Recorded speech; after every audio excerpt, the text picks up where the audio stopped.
Hello friends, what is going on? It's your good buddy Sam, and it's time for another one of these exciting, juicy Max tutorials.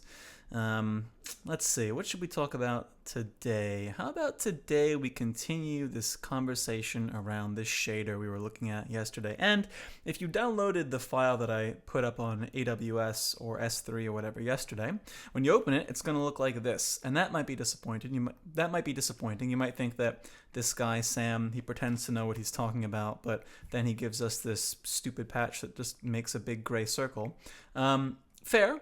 But at the same time, the reason that that's happening is because this JitGL shader object, it's not actually, for whatever reason, when you save it the first time, everything seems to work okay. But then when you reopen this patch, because we haven't defined a file attribute for this, it doesn't actually point to this file. So you get this default shader here. So I'm going to fix that really quickly, and I'll make a re-upload of that file to AWS that fixes this. You do @name stripes, @file stripes.jxs, which is what we named that shader file from before.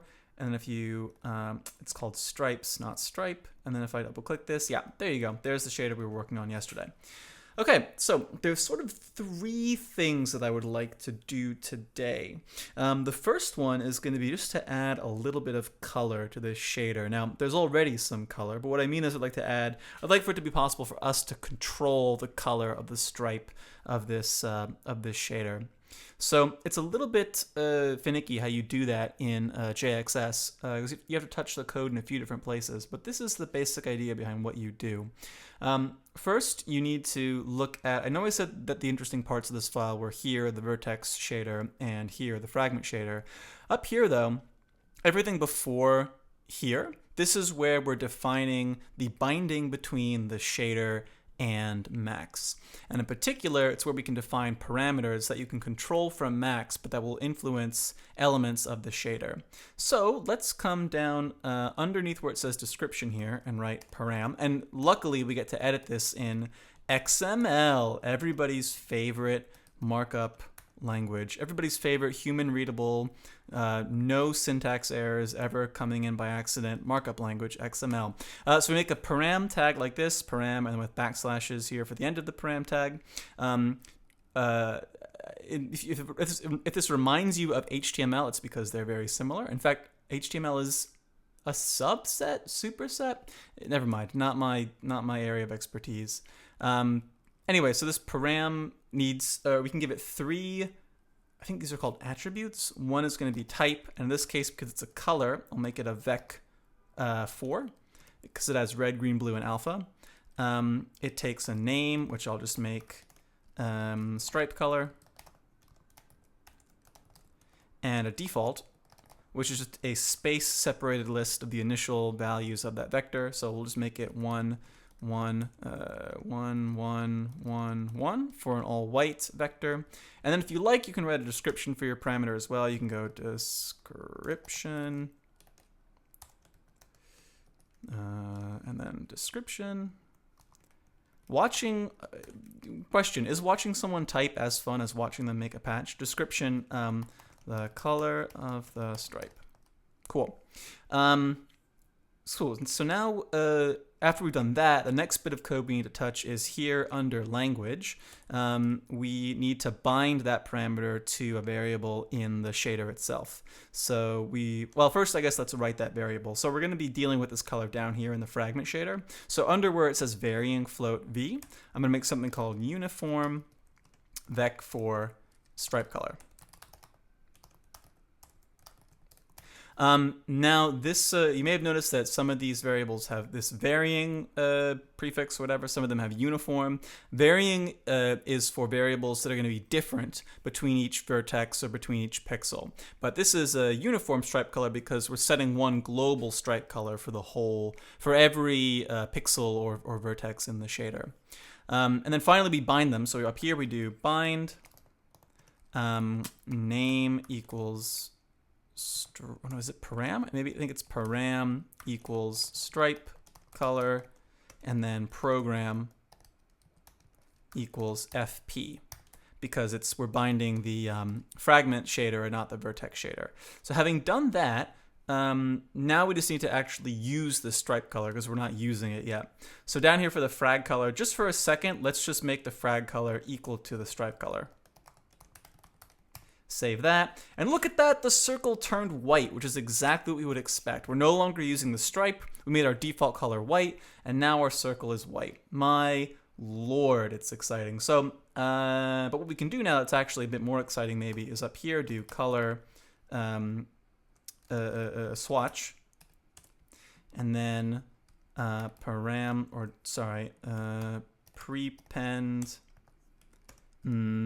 param stripe color. And now when we set the color of this thing, we can actually use it to change the color of that sphere down there in the shader, which is pretty sweet.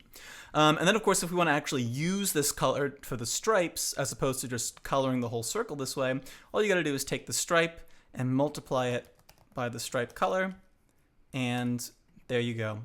Now we can color these stripes however we want.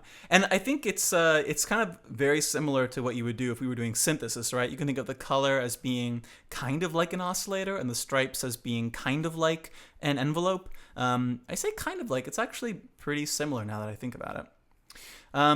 Cool, so that's the first thing I wanted to do in this video. The next thing I wanted to do is make this shape a bit more dynamic by adding some, I was so dynamic you didn't see it, but I actually punched my laptop with my hand by accident. That's how dynamic the shape is going to be, and I'm going to do it by adding a little bit of noise to the shape. And now we could add noise in the shader itself, in the vertex shader, by offsetting the vertices that way, and maybe in a future video we will do that. But the short answer for why we won't here is because there is no, you can't in this vertex shader just say, set the position, offset the position by some random noise. There's no noise function in GLSL. You have to do this noise kind of yourself. So anyway, we'll get there. It's not for today though. But in order to actually make some noise, we need to separate the grid shape. So the matrices that define the position, rotation, etc. Of the shape, and the mesh that actually gets drawn. So I'm just going to make a jit.gl.mesh and actually also give this at shader stripes. And then this grid shape we actually don't need to be shader stripes anymore. I can change this to at matrix output 2. And this, everything will disappear because the grid shape is not drawing anymore, it's just outputting the matrices that define it. But if I connect it to the mesh, now the grid shape is sending those matrices to the mesh, and the mesh is drawing appropriately using the shader that we've already provided. And the reason we use matrix output 2 and not matrix output 1 is matrix output 2 includes rotations, local transformations when it passes those things to mesh. So this line between grid shape and mesh, believe it or not, is a 12-plane matrix.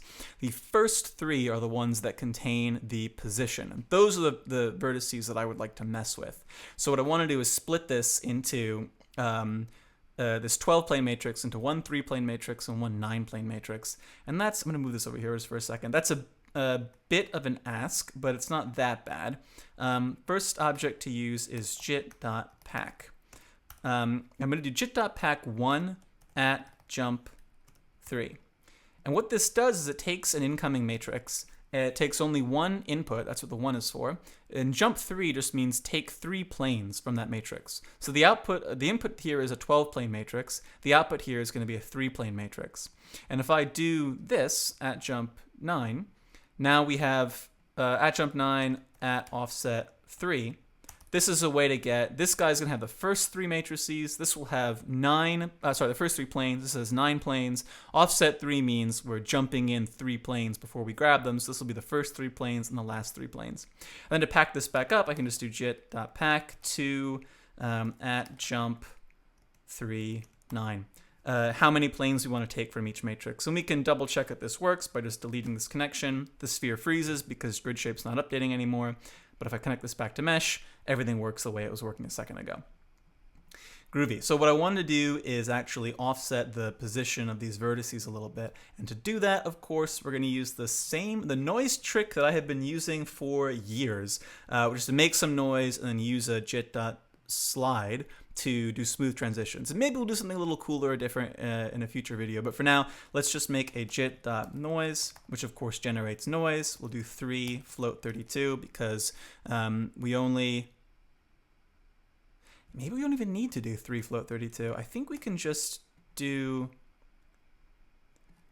jit.matrixinfo and connect this matrix to here. And that guarantees that this jit.noise is going to have the same type and dimension as... Is this actually generating errors at the same time? No. Sweet. So I think that makes it so this jit.noise, let's double check. Jit.noise, yep, dim 2020, plain count 3, type float 32. Sweet. So it actually took the matrix info from this object and used that to initialize itself. That's awesome. That means if we change the dimensionality of this grid shape, fewer vertices, the noise will update as well. Let's make a bang here to create some noise, and then just throw in a jit.matrix to hold the output of the noise. And then I want to come up here, and let's actually just make a jit.p window so we can look at this noise really quickly. There it is. There's our noise. And now what I want to do is, I can put this over here, can't I? Now what I want to do is I want to make it so that we get a bang with every frame. So I'm going to do something like this, send rbang for send render bang. And then I'll make a receive render bang and rbang down here. And this bangs every single time, sends a bang to this jit.matrix every single time there's a new frame being rendered. That's what the middle outlet of jit.world does. And then if I use a jit.slide at slide up or slide down 10 at slide up 10, this applies a little bit of smoothing to matrices as they go through. So watch what happens to this noise. If I now hit this bang, we get kind of a smooth transition from one matrix of noise to the other. And that's because jit.noise is sending noise into jit.matrix. This bang is repeatedly banging out that matrix, and jit.slide is getting closer and closer to the matrix that we're feeding in, which is coming from jit.matrix, which is just the last noise that we stored. And having done all that, we can now take that and just simply jit.add it to what's coming out of the position of the sphere here. And what we get is a crazy, noisy sphere like this. 2 things we might want to adjust. We might want to first map. Jit.noise goes between 0 and 1, so we might want to jit.map at map 0, 1, minus 1, 1, so that the noise is going not between 0 and 1, but rather between, not between 0 and 1, but rather between minus 1 and 1. So now at least the noise is centered at 0. And we also might want to jit.times at value, say 0.1, just to start with. We might want to tone down the amount of noise that's being mixed in a little bit so that the noise doesn't look quite so crazy. And yeah, there's a more reasonable amount of noise. And if I wanted to, now I could make a slider at size 1 at float output 1. And now we've got a shader, and we can use this to control the amount of noise that's happening here on our sphere. And I think the part that's kind of cool, if I stop this turning this for a second and then go like this, click for some new noise here, you can actually see that like the stripes and the way that the object gets striped varies with the offset of each of the vertices. So there's like kind of a cool movement going on, I think, there with the sphere. Or at least that's why I thought this process was cool in the first place. So what I'm going to do now is take all this stuff down here and just push Command, everything between grid shape and mesh, but not including the bang and the slider, and just encapsulate that. And we'll call this add noise. And I don't know why it switched the bang I don't know why that happened when it should be like this. I do know why that happened, but I don't like it. So now we can bang the middle outlet here to make new noise, and we can use this guy to adjust the amount of noise. And then the last thing that I would like to do is I would actually like for this sphere to be able to have 2 colors. I think it would be pretty cool if we could make it so that there was sort of one color that was the inner color, the color when the stripes are very close to the center. And then when this thing kind of blows out, I'd like to take on a different color. So all I'm going to do is add another param for a different color and then mix between them depending on how far the vertices are from the center point. So first thing we want to do is just do what we did before. I'm actually going to take this param called stripe color and rename it to be inner color. And I'll change this to say the inner color of the stripe. And then take that exact parameter, copy and paste it, and we'll call this outer color. And just change the description to be the outer color of the stripe. And then of course we have to bind it, so we'll bind param inner color. And we'll also bind param outer color. I just saved it, everything went black because we're not done yet. You can see what I mean kind of about how adding params to a shader can be a little bit irritating because I have to add the declaration, add the binding. Now I have to actually add the parameters, so we've got to change stripe color to be inner color. And I think you can do this, inner color, outer color, because they're both varying in both vec4s. You're allowed to do this. And just so we see what we want to see again, I'm going to change stripe times stripe color here, stripe times inner color. Now this thing's white again. And if I come back to max and do prepend param inner color and say, close that object. Now I can move this around. Yeah, and we're shading the object again the way we were before. So the thing that I would like to do next is mix between these two colors somehow using the offset, how far the points are from the center of the sphere. So how do we calculate how far the points are from the center of the sphere? Well, this is where the vertex shader really comes into play, because you can use it to offset the position of vertices, but you can also use it just to get information about the vertices and then pass that on to the fragment shader. So up here, I'm going to declare another varying float radius, and then just calculate the radius of the point. So under V here, I'll just do radius equals length. And I want to use the GL underscore vertex. And that will just give me the length of that vector, which is pretty handy. And then down here in the fragment shader, I'm just going to copy paste this variable so the fragment shader has access to it too. And now down here, I want to create a mix factor between the two, the one color and the other color. And we already saw how to get a number, given numbers changing over some range, how to get a number between 0 and 1. And we can do it using this object, or this function rather. I'm so used to saying using an object called in these videos. But anyway, so we can, I'm going to make a new variable down here called float mixfac.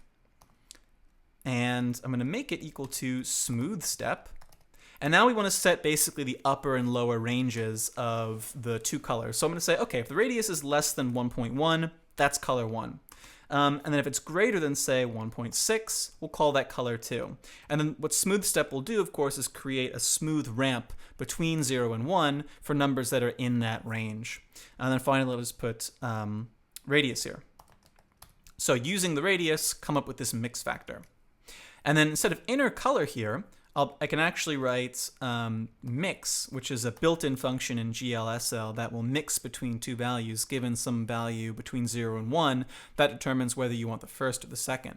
And I can just do inner color, outer color, and then pass in mixfac.